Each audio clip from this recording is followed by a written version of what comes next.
你到底是谁？居心何在？其实我们是一对妖侣，我们缘定三生，怎奈陛下因故早亡，臣妾只能追随到人间，来与您再续前缘了。可别伤到自己了。你不是要与孤共进晚膳吗？还不快去准备？是。孤来此泉宫，发现四处都找不到你。 臣妾不知道陛下这么早来找臣妾，早知道就不去御花园晨练了。孤昨夜来的。昨天夜里，臣妾睡不着，就想着去御花园逛一逛，竟然迷了路。夫人，昨夜陛下为了寻您，光是御花园就找了4、5遍。我要说我掉井里了，你信吗？切，思虑这么多，活该陛下叨叨。孤是君主，岂容你对我如此放肆？陛下终于笑了。 陛下，玉足城魏显云没了踪影，像是在狱中凭空消失了一般。你对外宣称魏显云死在狱中，我没有受伤，这难道是别人的血？难道我受魔气影响杀人了？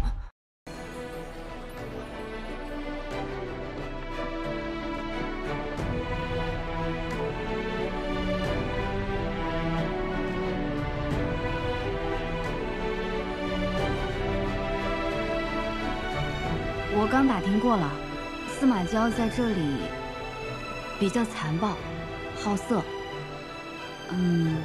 嫔妃还挺多的，应该是个昏君。你要有个心理准备啊！退下！退下！陛下，人到了。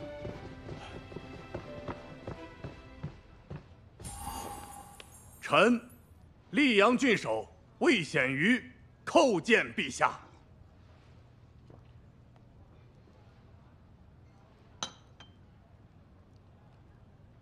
臣以为，此处闲杂人等繁杂，陛下乃万金之躯，且身边只带了1名宦官，不宜在此烟花之地久留，以防万一。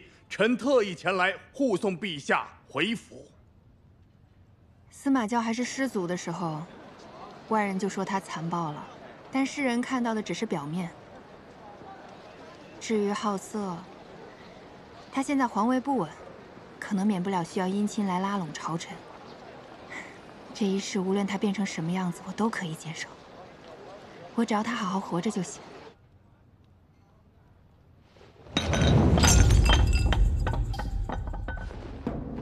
陛下，不知微臣做错了何事，让陛下生气呀？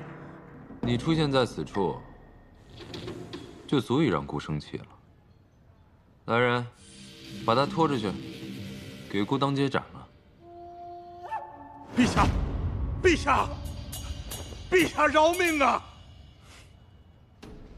快看快看，快殉情了！别看了，前面的让开，别看了。这是谁呀？ 让开！让开！那不是他自己？都让开！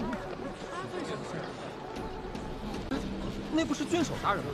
郡守大人怎么被自家侍卫压着？是啊。哎，人间的生死自有定数，我们就别多管闲事了。你说能当街斩郡守的会是谁？你的意思是微服私访的师祖皇帝？有这个可能。 那我们如果救下他，说不定能带我们找到司马娇。陛下，都安排好了。回陛下，已派人在魏显瑜行刑时将其救下。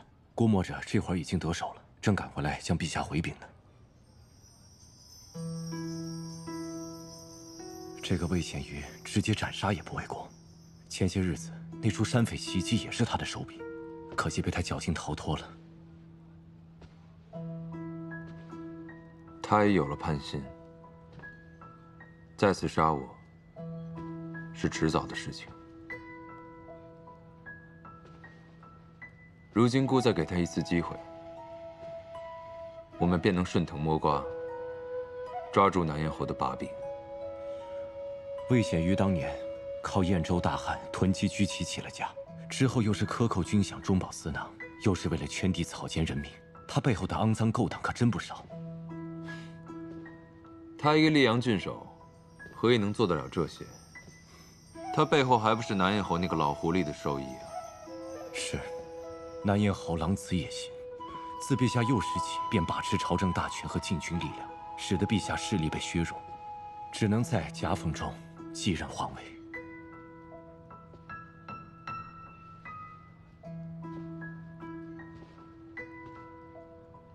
陛下自小到大遭歹人行刺之事数不胜数，还因此患上了头疾，实在是苦得很。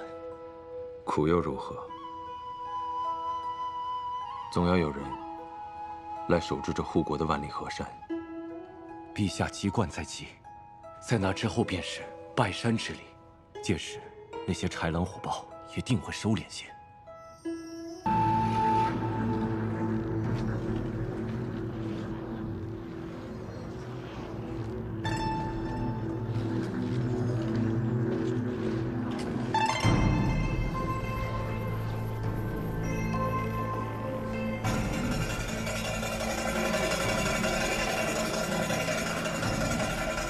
血雾阵，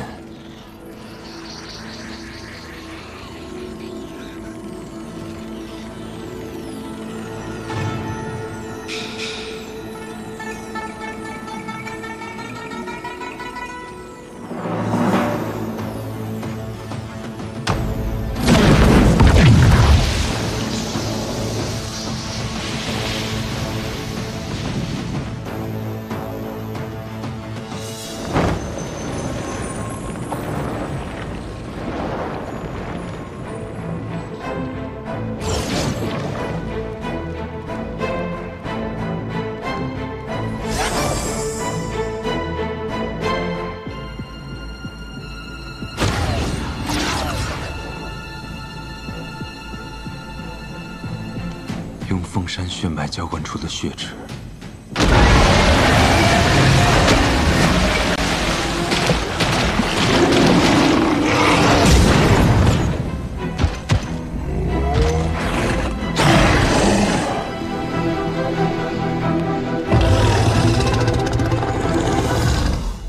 看门狗。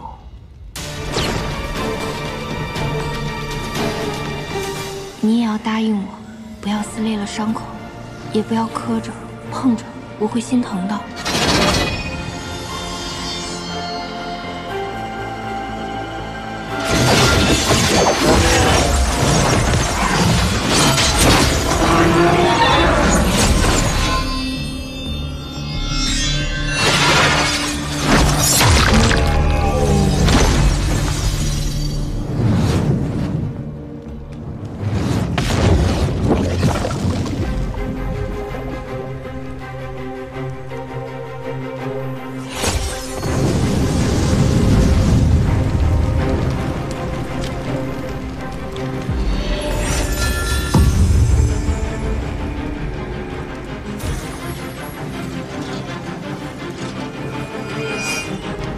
进来。你是何人？娇儿，来，我会告诉你答案。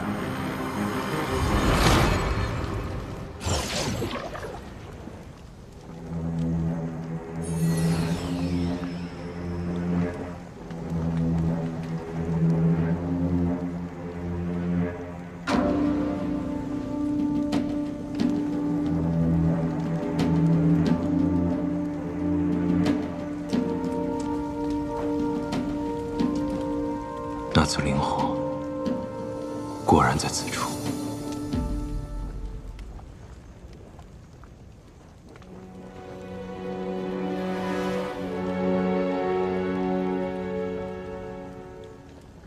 我的娇儿，你终于来了。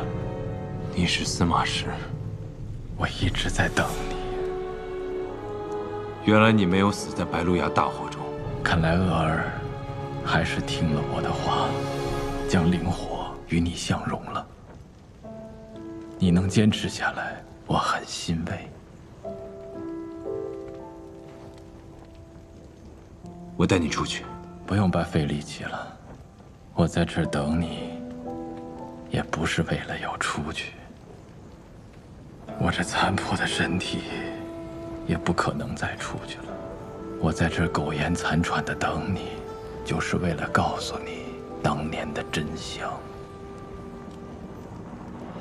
飞升诅咒令司马氏人丁愈发凋零，流着珍贵血液的我们，从统领者日渐沦为八大宫的工具。到了我这一代，已全然失去了自由。八大宫为了诞下更为纯粹的凤山血脉供养灵火，逼迫我与你母亲结成夫妻。不久之后，娇儿你便带着最为纯粹的凤山返祖血脉降生于世。看到如此纯粹的血脉，八大宫贪婪欲生，得寸进尺，想让我们诞下更多血脉，遂将我与你母亲封印在白鹿崖。司马一族应寸步不移守护灵火，还请师祖潜心安于白鹿崖中。这和将我们当作囚徒有何区别？你们眼里还有我们这些师祖吗？我本想和凤山灵火融合，以便获得那强大的力量，来终结八大宫的阴谋。然而灵火威力强大，我承受不了那么巨大的痛苦，有一段时间陷入了疯狂。最终，我只能放弃。如此痛苦，你却依旧选择让我来融合灵火，那真的是迫不得已呀。你有着罕见而纯粹的凤山返祖血脉，定能承受灵火，成为破解飞升诅咒的第一人。但融合的过程中，我们便发现，你血脉太过纯正，需以更强盛的灵火与你融合，否则灵火会在融合过程中被你的至纯血脉吞噬干净。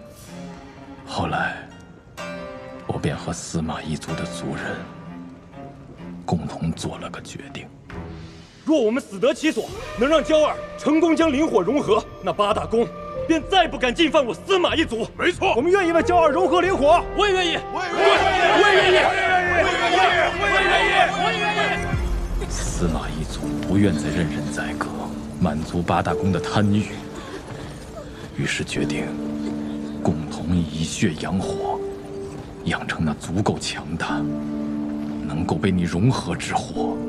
然而，血祭一旦开始，我们便发现，那灵火仿佛无底洞，100余位族人前赴后继，血祭身亡，却无一人放弃。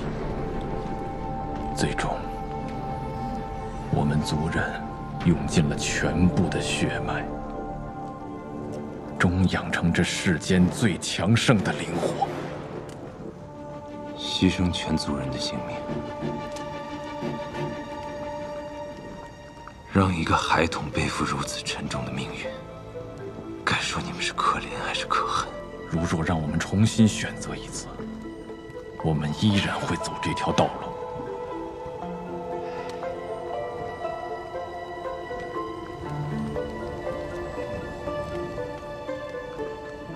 那你又为何会在此处？我怕八大宫发现了我们的计划，我便装疯放火，让他们以为我是发疯放火，杀了所有族人。而为你融合灵火的最后一步，便是需要你母亲为你炼化灵火。我本以为我们的计划便会在这一刻结束。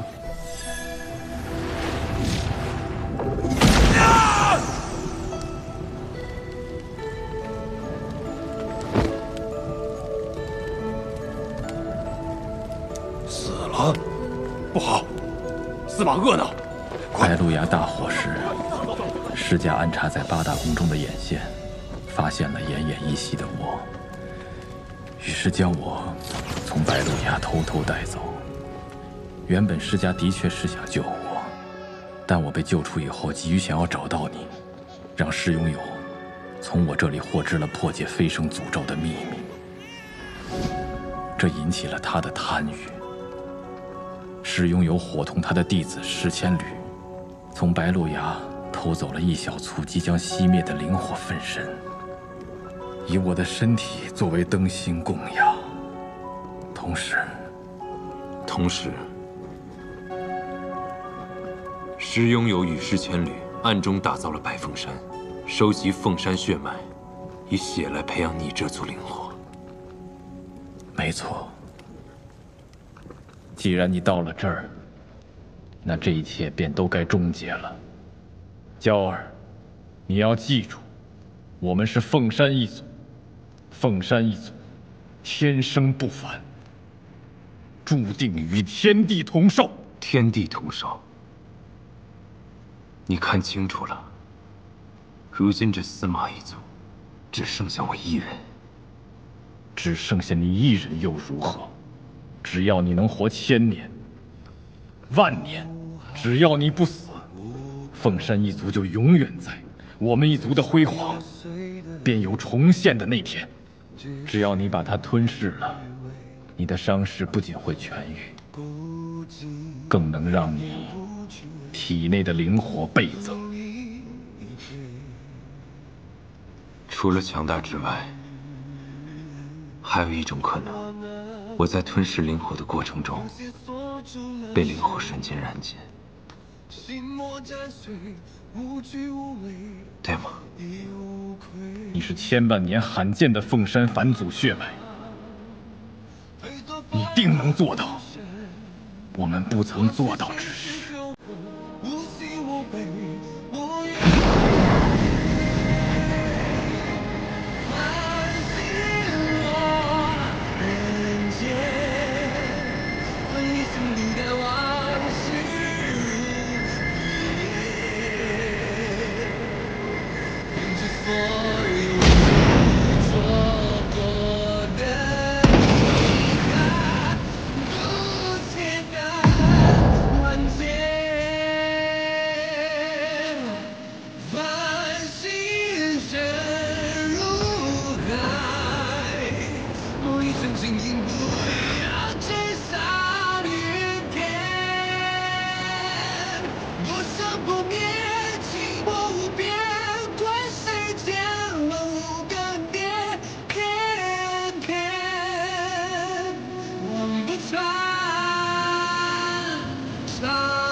你能如愿了。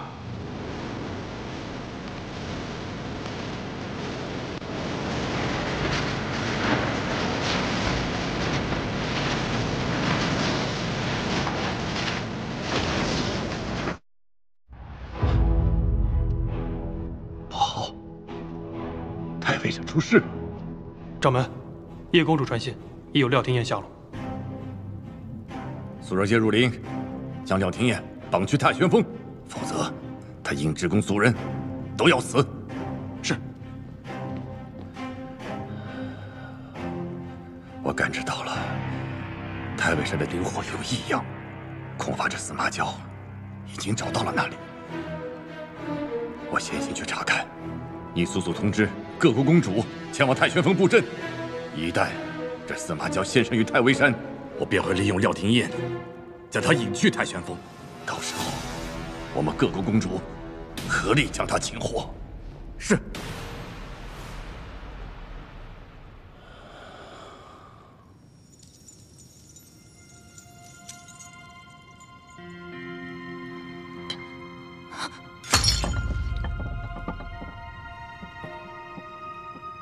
莫非司马娇这一遭会发生什么意外？呸！哪有自己筑自己道侣的？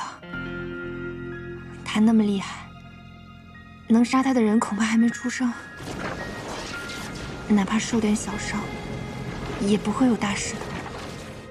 要是流光镜还在就好了，也能让娇娇给我报个平安。若琳，念九。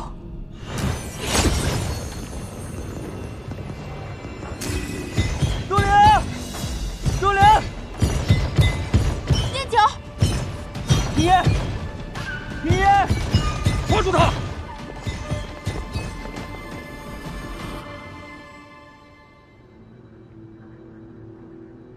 公主，没想到这么快我们又见面了。你究竟是怎么找到我的？这仙界，只有我认得你的极寒痕迹。近日你修为大涨，那痕迹也越来越清晰。那我还得谢谢你，现在才来抓我。这里是天堂还是地狱啊？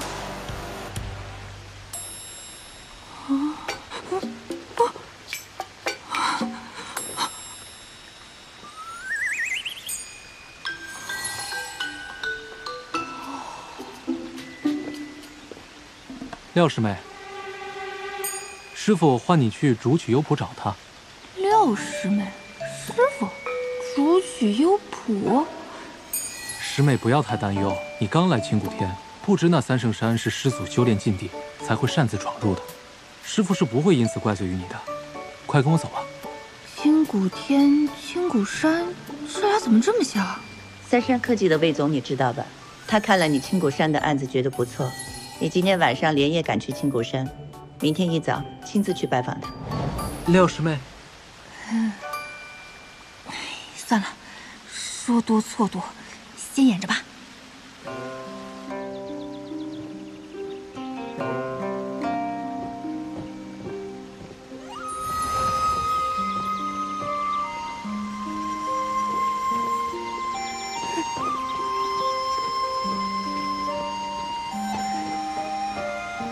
这难道就是传说中的修仙世界？师傅，廖师妹带到了。好，长青徒儿，你先去忙就是。是，徒儿先行告退。那我……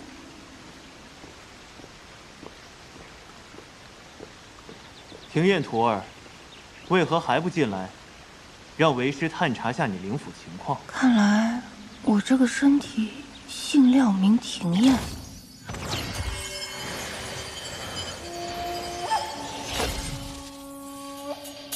三圣山外的结界，果真是伤了你的灵府。灵府？那个是啥呀？灵府是一个人最隐秘的地方，神识、神思、神魂都在其中。说的什么啊？怎么都听不懂啊！若是伤了灵府，便会像你这样意识混沌，胡言乱语。既然你已忘却前尘，那为师便来告诉你，这里是青谷天庚辰仙府下40之宫的一个小门派。你已拜入我青谷天门下3月有余。这次叫你过来，是为师马上要带你出发，参加选拔。不是吧？这神仙世界怎么也还要卷啊？这你都忘了？庚辰仙府里辈分最高的那位师祖慈藏道君，马上就要结束500年的闭关了，所以师掌门和8大公主想挑选一些资质好的弟子进山，照顾师祖的日常起居，跟随师祖潜心修炼。你不必担心，我们青谷天不过是凑数罢了。那我就是个分母嘛。行，只要活着，什么都好说。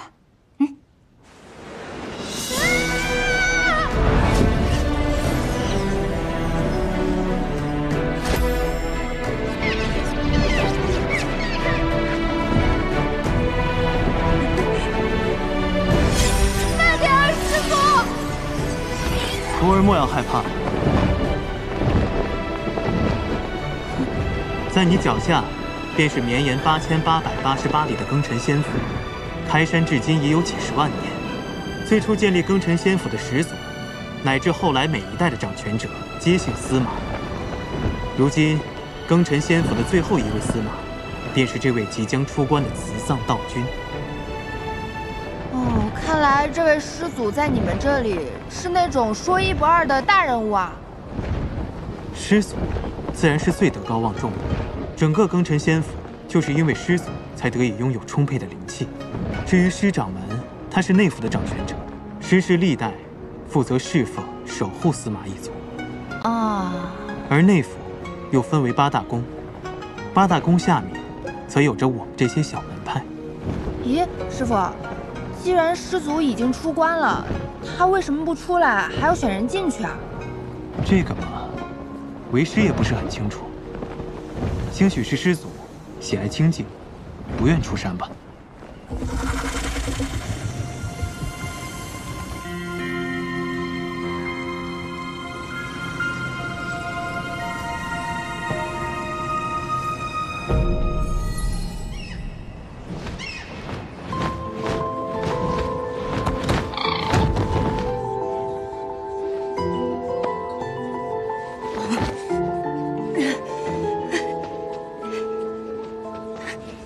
这里便是凤栖阁了，是八大宫公主和师长们共商要事的地方。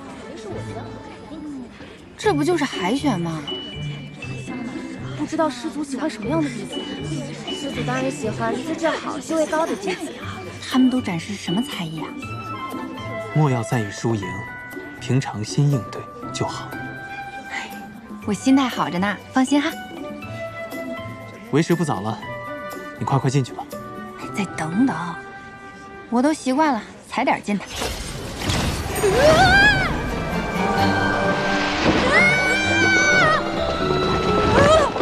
干什么呀，冒冒失失的？哪个宫的呀？不好意思啊，你们继续。这位是哪一脉的师妹呀？你好，我是40之宫新古天一脉的东阳真人门下的弟子。原来不是师妹，是师侄呀。哦，那见过师姑。您看着比我大好几百岁，您叫我生孙女我都能答应。你少奉承我。像你这种修为低等之人，居然同我们一同参加选拔，说出去怎么有种凉凉的感觉？天大的笑话，是不是啊？就是，没什么本事，就凭这脸生得好看。谢谢，你说话真好听。你说什么呢？就是，谁夸你？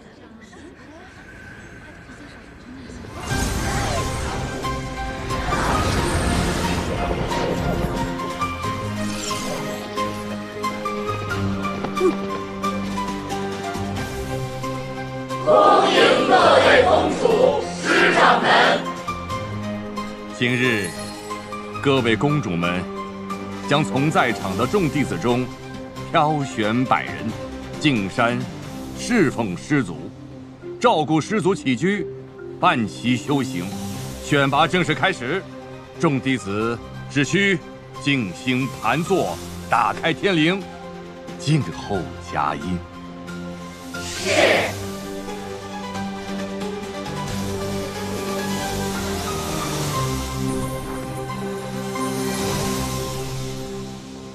怎么打开天灵啊？在这里干坐着就行吗？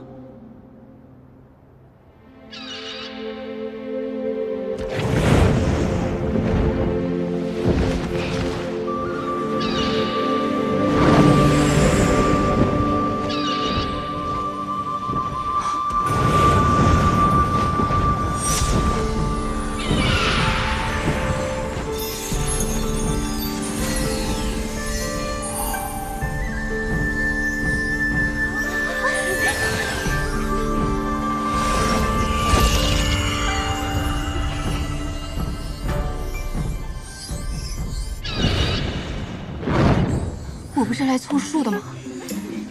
谁给我买出头位了？搞错了吧？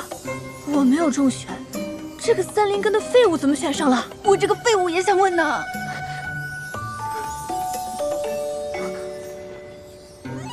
娘，师傅。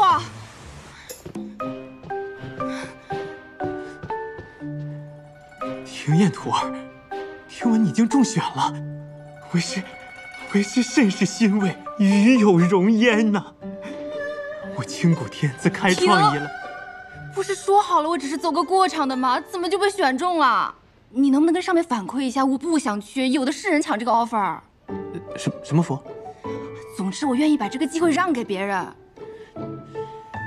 可我们清谷天只是40之宫下面一个小小的门派，能够入选已然是大幸了。哪有推辞的道理呀？再说了，这是师掌门和八大公主共同做下的决定，已经没有更改的余地了。怎么修仙世界也有这种职场压力啊？我只想当个美丽的废物，而且我对这什么都不了解。那万一我把这个师祖惹生气了，他不高兴了，我可担不了责。你也莫要担心，虽然为师也未曾见过那位慈藏道君，但听这道号，想来也是一个宽厚、慈和的长者。你若是无心侍奉祖宗，想来他也不会为难你的。三圣山灵气鼎盛，你此次前去，定能提升修为啊！哎呀，这种升职加薪对我一点诱惑力都没有，我只想好吃好喝，苟下去就好。恭喜师妹！恭喜师妹！恭喜廖师妹！简直光耀师门！这是师兄给你准备的贺礼。怎么听起来我成了全村人的希望啊？这压力也太大了吧！不大。好了，散开。你们呀，莫要再给他压力了。天焰徒儿，你能入选，已为我清谷天增色不少。毕竟，你也不是什么高修为的弟子，又不愿意侍奉师祖。想来要不了多久，他便会遣你回来。原来没有什么 KPI 啊？说什么呢？那也行。算了，反正现实是回不去了。暂时远离一下牛马生活，好像也还行。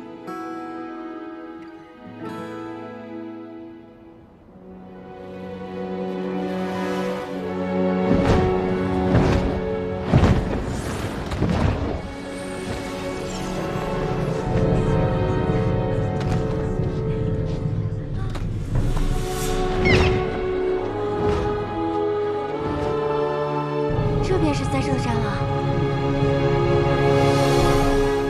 我怎么什么也看不见啊？三圣山的神圣，岂是你一个普通三灵根能够领略的？此处曾飞升过3位圣人，自师祖慈藏道君闭关以后，此处已闭山500年，无人再进入过。听起来像是个隐藏大副本啊！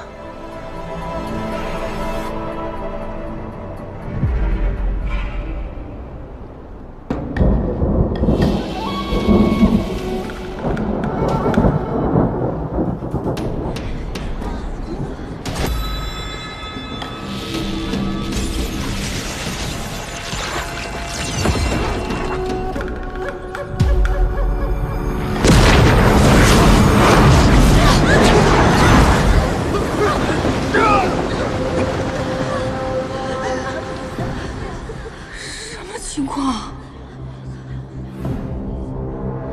师祖息怒啊！师祖息怒！师祖息怒！带我出来，你们都得死！不是，咱们这真的是一个正道的老祖宗吗？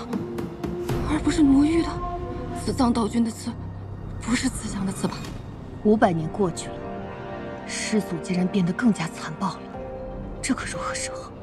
若不好好安抚师祖，庚辰仙府这延绵几10万年的大宗门，恐怕就要断送在我们这一代手中了。师祖，弟子施千缕今日特携弟子百命进山，来侍奉师祖。进来。聂生，你是我所有弟子中最优秀的。天之宫的希望就放在你身上了。是，公主。这修仙世界的老板一发怒，员工就要流血吗？我还是不要去了。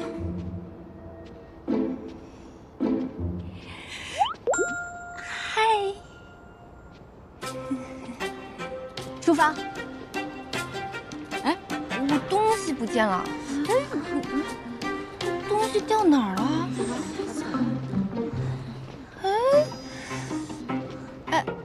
什么东西丢了？我帮你找啊！太客气了，我自己找就好。嘿嘿。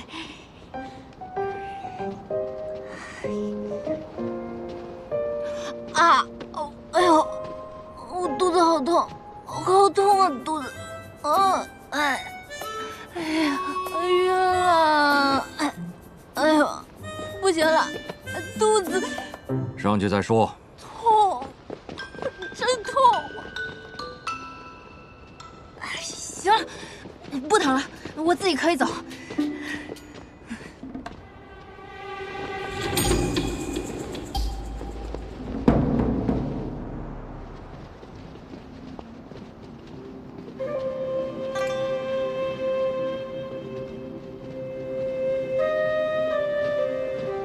这祖宗的修炼环境这么恶劣的吗？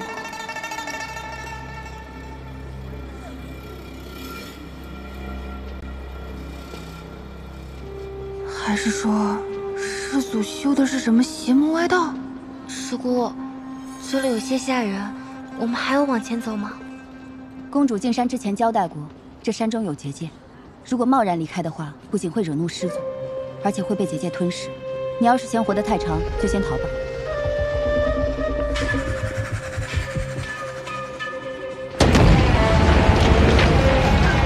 行。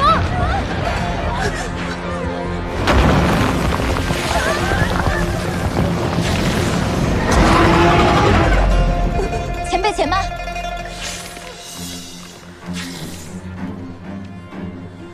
前辈，我等弟子前来拜见师祖，初来乍到。还请前辈带路。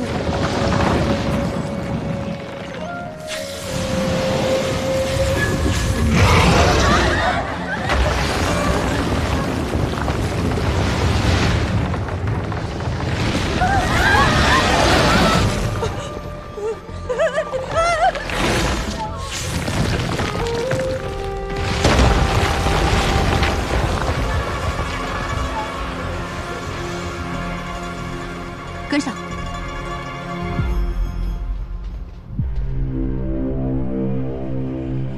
还跟上？这破工作，我才不干！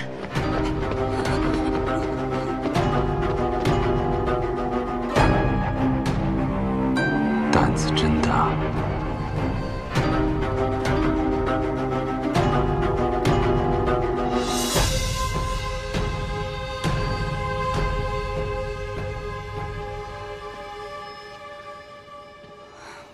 这些人也太勇了吧！出不去就跟着一条蛇走。还好这修仙世界没有打卡机，少我一个也不会被发现。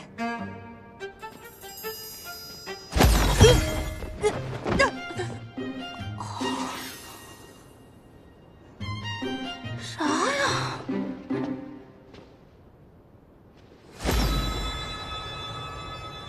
魔气，他竟是魔域之人。谁啊？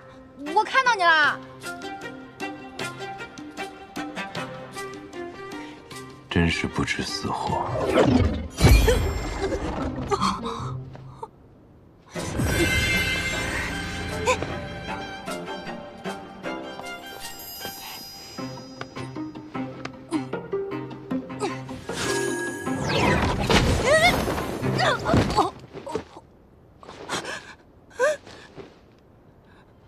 太邪门了，还是回去吧。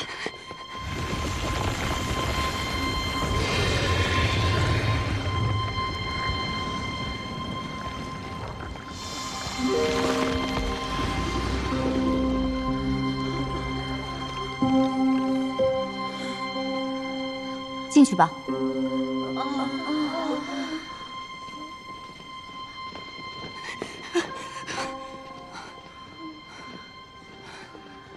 恐怖片里最早死的都是落单的人，我还是跟着大部队走吧。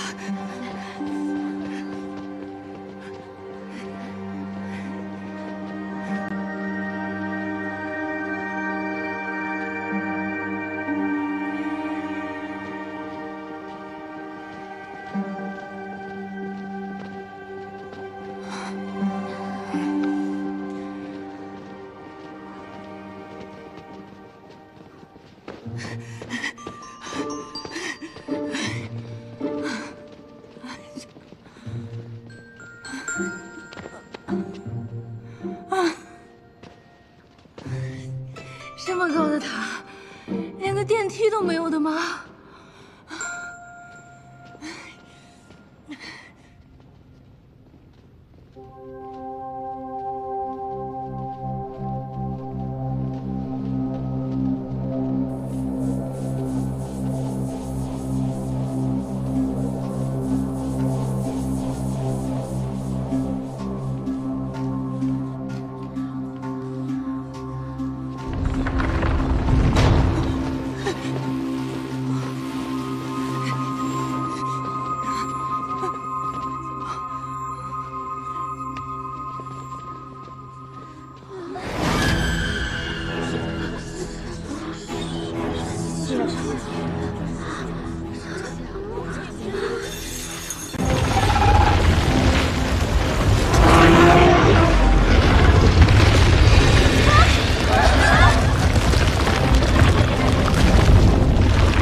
一群不知好歹的东西。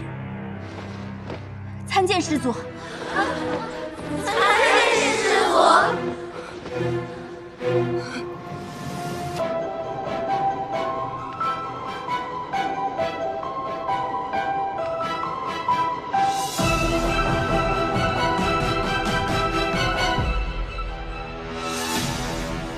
这老祖宗的脚竟然保养得这么好。 细皮嫩肉的，不知道脸是不是也这么嫩？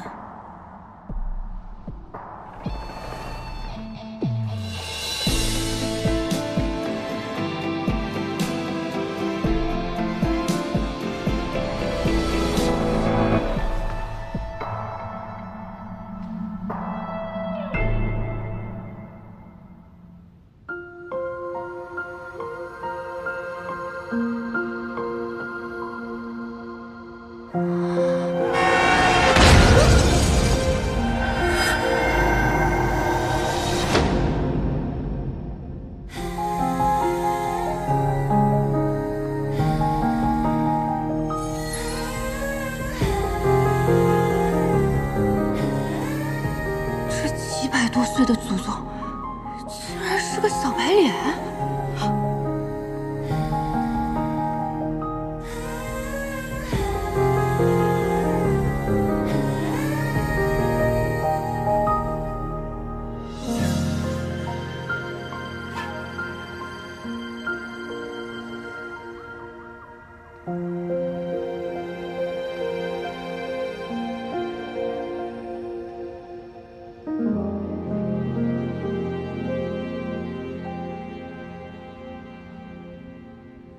你进来想做什么？弟子玉蓉蓉愿潜心侍奉师祖。撒谎！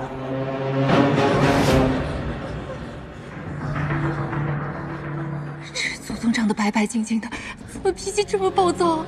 跟个地雷似的，一点就炸呀！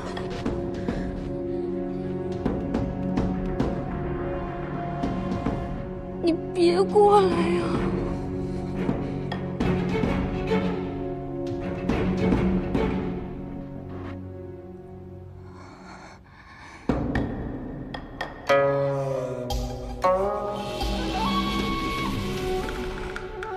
你叫什么名字？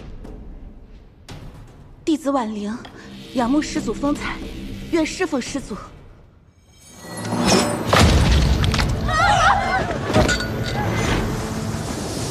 不是婉玲师妹，他是谁？竟然有人敢冒充混入，他什么目的啊？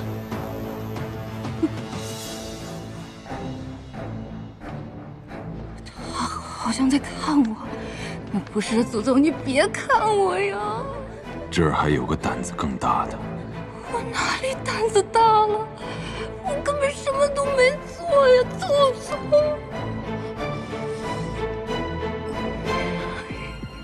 看着我。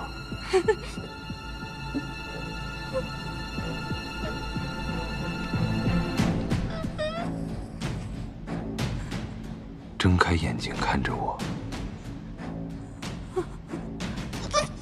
现在还想耍心眼吗？冤枉啊，祖宗！灵火，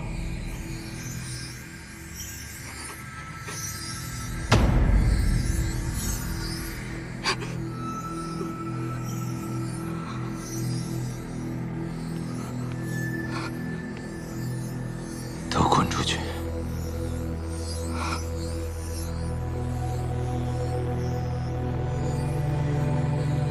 滚！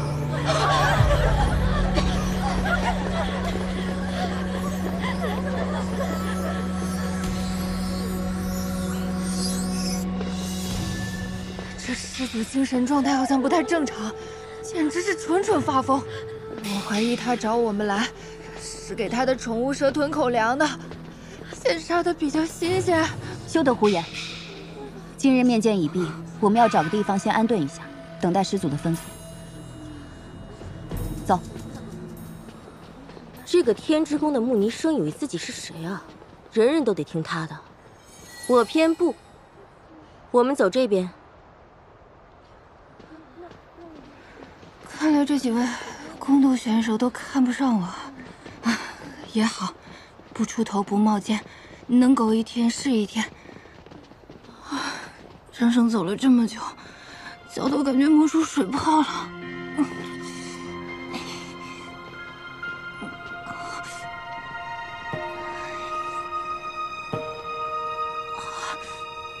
司马娇在殿上竟会放过他，也不知他有何特殊之处。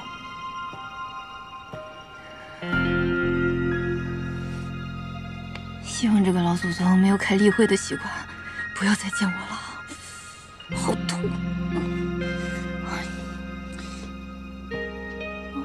我来帮你吧。啊！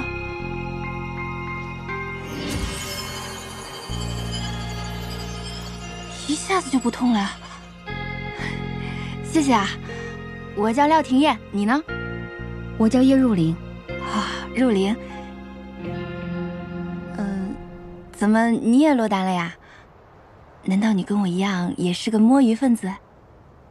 摸鱼？他是在说魔域吗？摸鱼分子是哪个门派？就是不想照料那个老祖宗。我是阴之宫弟子，奉公主之命进山效力。哦，你为何不愿照料师祖？整个庚辰仙府都由师祖的灵气供养着，要是能得师祖青睐，修为必定大有增进，短短10日便可抵过自己苦修上千年呢。我没有那么大的愿望，我就想吃好睡好，能活着就行。那你接下来如何打算？我打算找个日照充足、午休的时候还能晒太阳的地方先住下来。你要跟我一起吗？不了。啊。你若是需要什么帮助的话，可以来后殿找我。告辞。谢谢。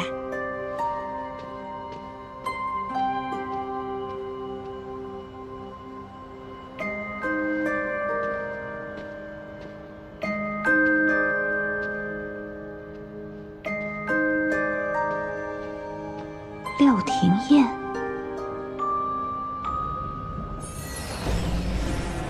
廖廷艳已顺利进山，不愧是少公主，看来你费了不少心思。哼，我早已在他身上施下术法，选拔时可盗取灵气，神不知鬼不觉地顶替了那月初回。好，等他将司马娇杀了，仙魔两界的屏障便会消失，我魔域之人再也不用困于这荒凉之地。届时，答应我的事，你可要说到做到。放心。司马娇一死，你便可得偿所愿。今日弟子才进山，便有命灯熄灭。以师祖这般心狠手辣、杀伐无情的性格，恐怕会……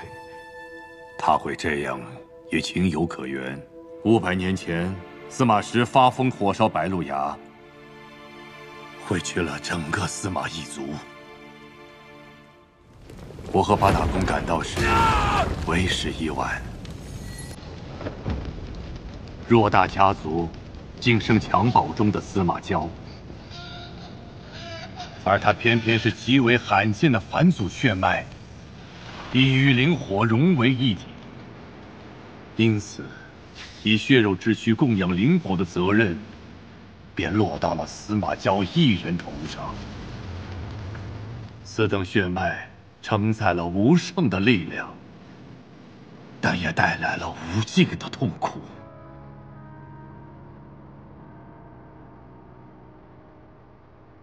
他生来就注定成为灵火的容器，灵魂与肉体一同煎熬，生不如死。他们为了留住这珍贵的血脉，施下封印和禁咒，令他无法自强，将他封在三圣山，一困就是500年，从出生起便被灭族。八大公也只想着将他利用殆尽，不封魔才怪。